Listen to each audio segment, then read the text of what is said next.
आदरणीय जनसमुदाय नमस्ते। म प्रभाकर चौरसिया तपाईहरुको बीचमा उपस्थित भइसकेको छु र तपाईहरुलाई सनातन संस्कृति 2022 युट्युब च्यानलमा तपाईहरुलाई हृदयदेखि स्वागत छ। आज हामी कुरा गर्छौं आफ्नो देशका युवाहरुप्रति, आफ्नो देशका जनप्रतिनिधिहरुप्रति। के हाम्रा युवाहरु, के हाम्रा जनप्रतिनिधिहरु हाम्रो देशतर्फ वफादार छन् त? के हामीहरुले आफ्नो देशका लागि केही गर्न सकेका छौं? हामीहरुले विचार गर्नुपर्ने आजको आवश्यकता हो। यदि हामीहरुले आज गरेनौं भने हाम्रा आउने भोलिका पुस्ताहरु, आउने हाम्रा सन्ततिहरु के गाली दिदैनन् र? के सोच्नुपर्ने स्थिति छैन र? आज सधैँ हामीहरुले भन्दै रहेका छौं।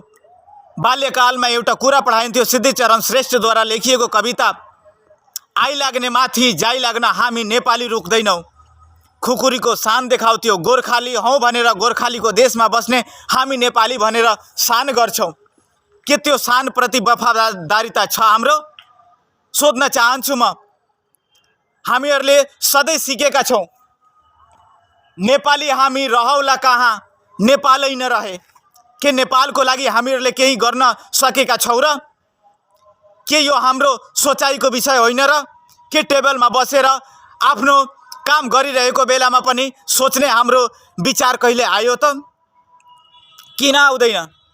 हाम्रा देशका युवाहरू रोजगारको कार्यक्रममा, रोजगारीको कारण रोजगार पाउनका निम्ति खाडी मुलुकमा गइरहेका छन्।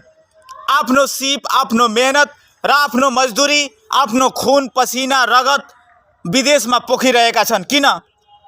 यदि त्यही जनशक्ति हाम्रो नेपालमा भइदिएको भए आज अमेरिकामा गएका जनशक्तिहरू, इंग्ल्यान्डमा गएका जनशक्तिहरू, विदेशतिर लागेका जनशक्तिहरू हाम्रै देशमा भइदिएको भए, उनीहरूको उचित तलब, उनीहरूको उचित खानपिनको सुविधा यदि यो देशमा मिलाइदिएको भए के हाम्रो देश पनि विकसित हुँदैन थियो?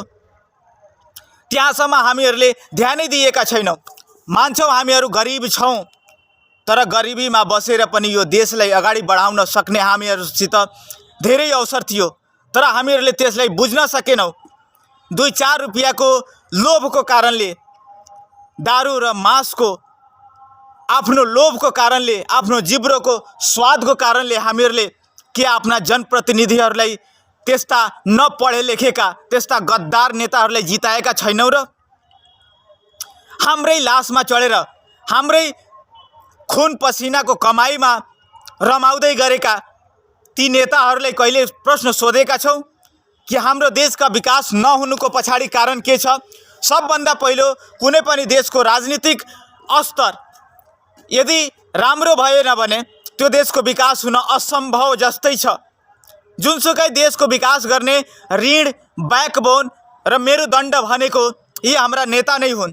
यदि नेताहरूले चाहिए भने यो देशलाई सिङ्गापुर, इंग्ल्यान्ड, अमेरिका बनाउन र त्यस्ता विकसित मुलुकको तुलनामा आउन समय लाग्दैन। तर आफ्नो निजी स्वार्थका निम्ति आफ्नै पकेट भर्नमा तयार छन् सबैजना, र हामी जनता मौन भएर बसेका छौं। र हामीहरूले किताबमा पढे लेखेका यो देशभक्तिका गीतहरू, यो राष्ट्रभक्तिको शान देखाउँदैमा र यो खुकुरीको शान देखाउँदैमा, गोर्खाली देशको पृथ्वीनारायण शाहले रचेको यो देशमा, राजा वीरेन्द्रले शासन चलाएको यो देशमा हामी बसिरहेको छौं भने गर्व लाग्न सक्दैन हामीहरूलाई। किनकि हामीहरूले तिनीहरूका बताएका कुरामा चल्न सकेका छैनौं। ती हाम्रा शहीदका कुराहरू, ती हाम्रा शहीदले बनाएका पथ प्रदर्शक मार्गहरूबाट हामी बेग्लिएका छौं, हामीहरू पिछडिएका छौं। हामीहरूले आफ्नो देशलाई बचाउनका निम्ति, देशलाई अगाडि बढाउनका निम्ति गर्नुपर्ने कार्य हाम्रो प्रथम रोजाइमा हुनुपर्ने थियो, तर हामीहरूले गरेनौं। मधेसीको नाममा, पहाडीको नाममा, हिमाल पहाड तराईको नाममा, कोही थारूको नाममा यसरी विभेद गरेर हामी आफ्नै देशमा गृह युद्धको रचाउने षड्यन्त्रमा परिरह्यो।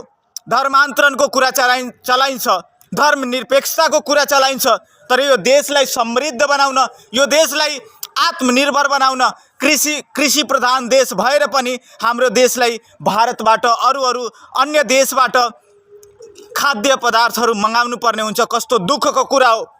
के यदि किसानहरूलाई त्यसको मर्म बुझेको भए के आज हामीहरूले अरूसँग किन्नुपर्ने स्थिति थियो? फूल जस्तो यो चामल, दाल, लसुन, तेल र तरकारीहरू पनि विदेशबाट मगाइन्छ। किन? हामी आफ्नो देशमा प्रशस्त रूपमा उत्पादन गर्न सक्छौँ। हाम्रो यो पृथ्वीमा क्षमता छ, तर त्यो क्षमतालाई हामी बुझ्न सकेका छैनौँ, त्यो क्षमतालाई हामी जान्न सकेका छैनौँ। हामीहरू त सधैँ अल्झिरह्यौँ एक अर्काको लडाइँमा, र हाम्रो आफ्नै लडाइँले, हाम्रो आफ्नै विभेदले देशलाई कति पछाडि पारिदियो के हामी यो सोच्न सकेका छौँ? हरेक जिल्लाबाट, नेपालका 77 वटै जिल्लाबाट म आग्रह गर्न चाहन्छु युवाहरूलाई, युवा पिँढीहरूलाई, तपाईँ जाग्नुहोस्, तपाईँ उठ्नुहोस्। देशका निम्ति मात्र त्यो गोर्खाली सेना लडेर हुँदैन, त्यो मात्र कुनै व्यक्तिको आफ्नो सान्दर्भिक निहितले हुँदैन। हामीहरूलाई जाग्नु जरुरी छ, र यो जरुरी, यो प्रयास हाम्रो यो देशलाई बनाउन मद्दत गर्छ। र पढेका कुराहरू नेपाललाई सुगौली सन्धिमा गुमायो, उता नाला पानीतिरको जग्गा पनि हामी गुमायौँ, र भयभरको यो जमिनलाई गुमाउन दिनु हुँदैन, किनकि हाम्रा पुर्खाहरूले लडेका छन्, हाम्रा लागि केही गरेका छन्। शुक्रराज शास्त्री, भक्तमा थेमा जस्ता हाम्रा वीर शहीदहरू भनिन्छ नि, हुँदैन बिहान मिरमिरेमा 2-4 तारा झरेर नगए, र देश स्वतन्त्र हुन सक्दैन जबसम्म 2-4 सपुत मरेर नगए। र ती सपुतहरू हामीबाटै जन्मिन्छन्, हामीबाटै आउनेछन्, र त्यो सपुतहरूले हामी भएर देखाउँछौँ, र हाम्रा आउने सन्ततिहरू, हाम्रा सन्तानहरू सपुत हुनेछन्। हाम्रा सन्तानहरू यो देशको लागि बलिदानी दिनेछन्, यो देशको लागि मरिमेट्न तयार हुनेछन्। यस्ता परिस्थितिहरू हामीहरूलाई बनाउनु जरुरी छ। कुनै पनि देशमा स्वराज, स्वतन्त्रता त्यसको देशको आफ्नो त्यो सुख सम्पत्ति हो जुन कि स्वर्गभन्दा पनि ठुलो हुन्छ, र त्यही स्वर्गलाई हामीहरूले के मेटाउन खोजिरहेका छैनौँ र? स्वर्ग जस्तो यो देश नेपाल, यो मन्दिरको देश, यहाँ सांस्कृतिक देश, यहाँ संस्कार र संस्कृति यहाँबाट विदेशीहरू सिकेर जान्छन्। के त्यही संस्कार र संस्कृतिहरूलाई विलुप्त पार्ने के हाम्रो पारा रहेको छैन र? मौन लागेर बस्नुभन्दा राम्रो कि केही गरौँ, यो देशको लागि केही सोचौँ र अभियान चलाउँ। यो देशमा हामीहरूले सधैँका लागि यो देशमा केही गर्नका निम्ति हाम्रो युवा पिँढीलाई जागृत गर्नु जरुरी छ, जनजागरण गराउनु जरुरी छ। देशका निम्ति मरिमेट्ने हाम्रा सपुत भाइ बहिनीहरू जागौँ। म भन्न चाहन्छु, यो देश तिमीहरूलाई गुहारिरहेको छ, पुकारिरहेको छ, आऊ।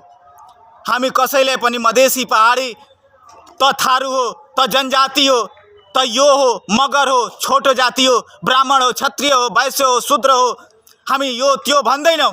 हामी सबै एक हौ, र हामी देशमा बसेका सबै नेपालीहरू एक भएर देशको रक्षाका निम्ति, राष्ट्रहितको निम्ति, यो नेपाल आमाको संरक्षणको लागि, यो नेपाल आमालाई समृद्ध बनाउन, आत्मनिर्भर बनाउन यो देशमा सबै फ्याक्ट्रीहरू पनि बसाउँछौँ, सबै उत्पादन पनि हुनेछ। यो देशले उत्पादन गरेको सामानहरू विदेशमा पनि बिक्री गर्नेछ, मात्र आयात हुँदैन, यो देशबाट निर्यात पनि हुनेछ, र यो देशलाई विश्वले जान्नेछ कि यो देश पनि धनी देश हो, यो देश पनि विकसित मुलुक हो, र यो देशले पनि यो विश्वलाई केही दिएको छ। त्यस्ता सोच, त्यस्ता बलिदानी, त्यस्तो हाम्रो बालबच्चाहरूमा, हाम्रो बालबालिकाहरूमा यस्ता कुराहरू भर्नुपर्ने जरुरी छ। आजका हाम्रा बालबालिकाहरू टिकटकमा फँसेका छन्, फ्री फायरमा फँसेका छन्, र यो पबजी जस्ता गेमहरूमा फँसेका छन्। के यही हाम्रो संस्कार हो र? के त्यसबाट संस्कार विकसित हुनेछ? के त्यसले संस्कार दिन सक्छ? के त्यसबाट देशको रक्षा हुन सक्छ? के उसले त्यसबाट आफ्नो जिन्दगी सम्हाल्न सक्छ? यदि सक्दैन भने त्यसबाट रोक लगाउनुपर्छ। सरकारसँग हामी भन्न चाहन्छौँ, यस्ता अनलाइन गेमहरूलाई तुरन्त बन्द गर्नुपर्छ। तिनीहरूको एडिक्सन, तिनीहरूको जाड रक्सी खाने, तिनीहरूलाई फसाउने धेरै षड्यन्त्रहरू भइरहेका छन्।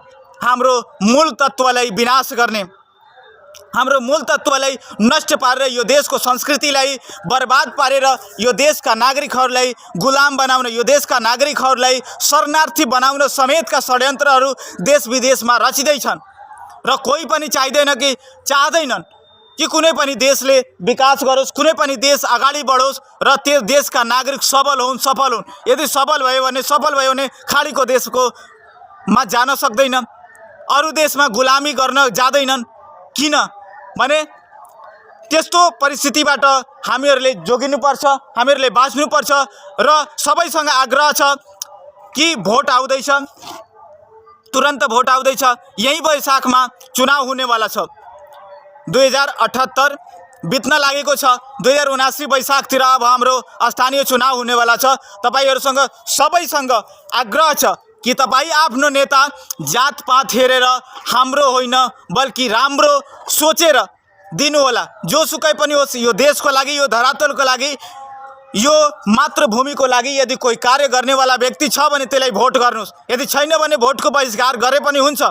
म प्रभाकर चौरसिया, यो वीरगञ्ज नगरपालिका, वीरगञ्ज महानगरपालिकाबाट म तपाईहरुलाई यो सन्देश दिन चाहन्छु कि हरेक नेपाली नेपालको जुनसुकै कुनामा बसेको होस्, उसले जुनसुकै भाषा बोले पनि, उसले जुनसुकै आफ्नो मातृभाषा प्रयोग गरे पनि, भोजपुरी बोलोस्, हिन्दी बोलोस्, नेपाली बोलोस्, मैथिली बोलोस्, फरक पर्दैन, तर उसको दिल नेपाली छ। भन्छ नि लक्ष्मीप्रसाद देवकोटाले भनिदिएका हुन्, मान्छे ठुलो दिलले हुन्छ, जातले हुँदैन।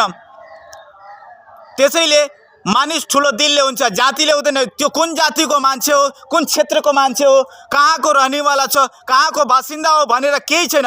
नेपालका जुनसुकै धरातलमा बसेका पनि नेपाली हो। उसको मुटु नेपाली प्रति वफादार हुन्छ। उसले अरू प्रति वफादारिता देखाउँदैन। आफ्नो देशको माया सबलाई हुन्छ। चाहे उसले रिसमा जेसुकै भनिदिए पनि, चाहे उसले जेसुकै गरिदिए पनि, तर ऊ देशबाट बाहिर गएर हेरोस्।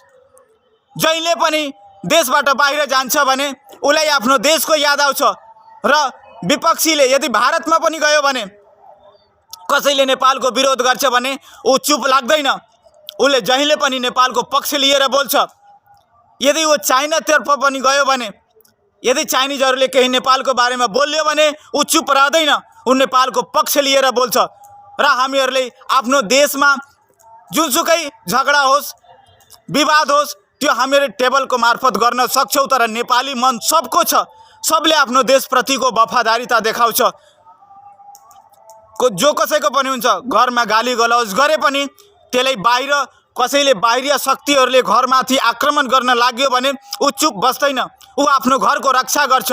जेसुकै विवाद छ ऊ भित्र छ। तर बाहिरीले केही गर्न खोज्यो भने सबै मिलेर लड्नुपर्छ भन्ने सङ्केत यस्ता यस्ता वाक्यहरू दिन्छन्। हामीहरूले हाम्रा पुर्खाले बनाएका, हामीहरूले त्यो दिएका पथ प्रदर्शकमाथि अमल गरेर हामीहरूले आफ्नो सुख शान्ति समृद्धि र आफ्नो देश विकासका निम्ति हामीहरूले गर्नुपर्ने हरेक कार्य युवासँग जोड्नुपर्छ, युवा अभियानसँग जोड्नुपर्छ। यही भन्न चाहन्छु।